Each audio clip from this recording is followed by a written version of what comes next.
ce matin, Info TV Laval, nous recevons Roger Ménard, bienvenue sur le plateau, administrateur au conseil d'administration du Centre d'écoute de Laval. Donc, à Laval, on a un centre d'écoute qui est fier maintenant de faire partie d'un réseau de centres d'écoute à travers le Québec, ainsi en mesure de pouvoir offrir une écoute 24 heures par jour, et cela 7 jours par semaine. Bienvenue sur notre plateau. Merci. Donc, parle-nous un petit peu de la mission du Centre d'écoute de Laval. Bien, la mission, c'est d'être à l'écoute de personnes qui ont besoin de s'exprimer, des personnes qui vivent des situations souvent de solitude, la plupart du temps même, ou de situations ponctuelles, qui vivent une difficulté, une séparation, la perte d'un emploi, et qui ont besoin d'en parler à quelqu'un d'anonyme, parce que souvent, si on parle avec nos proches, souvent, ils vont avoir leur opinion, tandis que nous autres, on n'est pas là pour donner notre opinion. Nous ne sommes pas des thérapeutes. On peut donner des références à certaines personnes ou s'adresser pour les chercher d'autres formes d'aide plus concrètes. Mais le besoin de s'exprimer, c'est le besoin essentiel de ces personnes-là qui ont souvent peu ou pas de personnes à qui parler. On s'entend que dans les derniers mois, situation exceptionnelle oblige, on a tous été confinés, on a purgé nos peines à la maison. Quelles sont les mesures qui ont été prises par l'organisme pendant et suivant la pandémie? Et puis, ça a été quoi l'impact chez vous? C'est un changement important, en dépit du fait que notre clientèle, c'est une clientèle qui nous parle par téléphone, donc c'est pas une partie qui était préoccupante, mais nos locaux, on a des locaux qui sont prêtés par Ville de Laval, donc on a pu aménager nos locaux pour que la distanciation sociale et plus soit respectée, parce qu'on a aussi l'écoute, on veut pas que les gens... Donc, l'anonymat, protéger l'anonymat. Absolument. Et naturellement, il y a tout les lieux de travail, les chaises, les accessoires, le matériel est désinfecté avant chaque début de quart d'écoute et à la fin de chaque quart d'écoute. Et on a aussi une clientèle de personnes d'écoutants, écoutantes, qui ont préféré travailler de chez elles. On a eu de l'aide financière pour se procurer du matériel pour que ces gens-là fassent des heures d'écoute, soit le jour, le soir, la nuit, la fin de semaine, de chez eux. Et on a réussi à remplir tous nos corps d'écoute 24 heures sur 24, 7 jours par semaine. Grâce aussi, le premier ministre, au début mai, pendant la pandémie, a fait un peu connaître aux gens les centres d'écoute, leur dire, vous avez besoin de parler à quelqu'un, vous voulez briser l'isolement, appelez-là, ces gens-là vont être à l'écoute. Et on a même une lettre de félicitations du premier ministre qui date du 10 juin, qui félicite les centres d'écoute du Québec. Et c'est reconnu maintenant comme un besoin essentiel. Ça en est un pour plusieurs centaines de personnes, sinon même des dizaines de milliers au final. Là. Oui. Centre d'écoute de Laval, c'est quoi le genre de soucis que les gens s'interrogent le plus, ont le plus de questionnements? Est-ce que c'est souvent par rapport à leur santé, la situation financière, le stress de tout ce qui se passe? C'est quoi les sujets qui ressortent le plus souvent? Si on parle de avant la pandémie, OK, le besoin était vraiment de s'exprimer, de parler de la santé, de parler aussi des fois des critiques politiques ou des gens qui ont besoin d'exprimer un point de vue. Et je peux pas le dire à ma sœur parce qu'elle n'est pas d'accord avec moi. T'sais. On appelle des gens anonymes, on en parle et on développe. Souvent, on a des appelants, plantes qui nous rappellent et qui nous reconnaissent par notre voix et qui aiment jaser avec nous autres. Et à la pandémie, il y a eu une nouvelle clientèle qui s'est ajoutée. Des gens qui ne connaissaient pas l'isolement, OK? Et qui, là, se retrouvent toutes seules et qui nous appellent. J'avais quelqu'un ce matin qui me disait « Je suis tellement écœuré de regarder la télévision, j'ai besoin de parler à un être humain. Et ce besoin-là, il s'est multiplié. D'ailleurs, on a eu tellement de nouvelles bénévoles suite à l'annonce du premier ministre qui disait engagez-vous dans le bénévolat.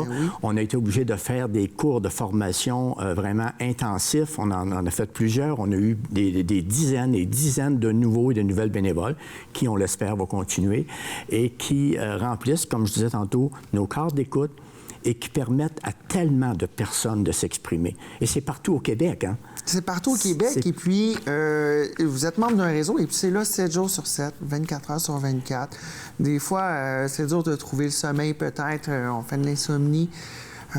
peut être 2 heures du matin, c'est souvent là qu'on se réveille du dodo puis on fait « Hey, coudonc, ça arrive plus. » Les soucis se font sentir, donc il y a une écoute qui est disponible. C'est certain qu'il y a une réalité, je dirais pas qu'elle est différente, mais un autre besoin qui s'est ajouté en allant chercher une clientèle sur d'autres quarts de travail. Comme vous dites, la personne qui est rendue 2 heures du matin n'a pas personne à qui appeler, elle n'a pas personne à qui parler. Oups, il y a un numéro de téléphone, là. Je vais parler avec quelqu'un. Ça fait du bien de parler avec des gens. Ça fait du bien. On a beau texter, on a beau envoyer des petits messages, des petits coucous, des petits trucs comme ça, mais c'est jamais très en profondeur, ça reste en surface. Parce que aussi, l'écrit, c'est pas... C'est très engageant. Tandis qu'il n'y a pas d'émotion dans l'écrit. Mais quand tu parles à quelqu'un, je suis écœuré de ne pas dormir, là, j'ai besoin de parler à quelqu'un, ça n'a pas le même ton que lire ça sur un message texte. Tout à fait. Et puis, comme c'est un organisme bénévole, vous êtes toujours à la recherche de bénévoles. C'est une denrée rare. Et puis, je vous dirais à la maison, si vous avez du temps sur les mains, vous aimeriez aussi connecter avec d'autres humains, vous aimeriez faire sentir d'autres mieux. Si je peux, c'est tout simplement ça. Le but de la mission, c'est de se sentir mieux, trouver des missions. On se sent un petit peu perdu, on se sent en situation de survie. Des fois, en situation de survie, c'est dur de s'accrocher à des trucs. On peut se sentir une certaine honte, à se sentir peut-être agaçant pour les autres ou un poids ou quoi que ce soit. Et puis, c'est qui la clientèle qui vous appelle, qui fait appel à vos services? On s'entend que ça peut toucher tout le monde, mais le plus souvent. Bien, il y a une partie qui est détresse psychologique, mais la grande partie, comme je disais au début, ce sont des personnes qui ont besoin de parler avec quelqu'un. C'est sûr que notre clientèle, nonobstant l'âge, plusieurs personnes ont une santé mentale fragile et ou sont très âgées, ont des troubles anxieux. Et ont besoin, encore une fois, de s'exprimer. Des personnes souvent qui ont de la difficulté à se faire des amis ou à les garder surtout. Ouais. Et des personnes qui, même dans leur famille, je dirais pas qu'ils sont ignorés, mais qui sont laissés un peu de côté parce que peut-être que tu es moins intéressant, tu travailles pas, tu n'as pas de vie familiale, tu n'as pas de vie sociale. Donc, c'est cette clientèle-là qu'on va chercher, qu'on leur dit « Hey, il y a quelqu'un qui va t'écouter, là, puis il y a quelqu'un qui ne te jugera pas. » Puis qui va chercher à trouver peut-être le petit chaînon manquant pour refaire le chemin, là, peut-être. Oui, et aider la personne, souvent, elle-même à trouver des solutions aux problèmes qu'elle nous apporte. On est là, on peut donner des pistes. On n'est pas là pour conseiller, nous ne sommes pas des thérapeutes. On s'entend, c'est pas un service de psychologie. Là. Non. Mais ça aide à sortir le surplus avant que la soupe plâche. Oui, mais tu sais, ça va nous arriver de dire à une personne, avez-vous pensé à telle chose? Mais on ne dira pas, vous devriez faire ça. Ou surtout pas, comme je le dis souvent, si j'étais à votre place. Non, je ne suis pas à votre place. Le gérant d'estrade, on veut, quand on est en situation de besoin, généralement, on n'affrontera pas certaines personnes, on ne dira pas dire nos soucis à certaines personnes de peur de se faire gérer par un gérant d'estrade peut-être ou juger, etc. Oui.